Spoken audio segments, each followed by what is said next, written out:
Hello everyone, ఇది fish fry అండి, semi fry. ఇప్పుడు మనము దీన్ని మ్యాగ్నేట్ చేసి పెట్టుకుందాము. తగినంత కారము, మసాలా, సాల్ట్, పెరుగు మిక్స్ చేసి మ్యాగ్నేట్ చేసి పెట్టుకోవాలి. 1 అవర్ పెట్టుకోవాలి. తర్వాత వితౌట్ ఆయిల్తో మనము సెమీ ఫ్రై అవుతుంది.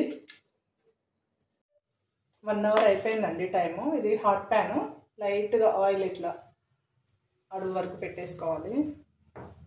ఫిష్ మ్యాగ్నేట్ చేసి 1 అవర్ అయిపోయింది కదా, ఇలా పెట్టాలి.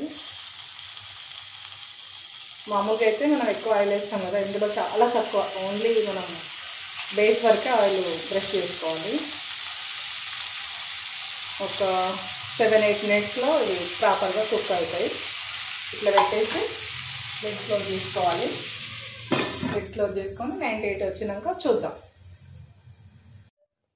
ఇది 98 వచ్చింది, ఇది కుక్ అయింది, బంద్ చేసుకోవచ్చు. సెమీ ఫ్రై బాగా వచ్చింది, సర్వింగ్ చేసుకోవచ్చు.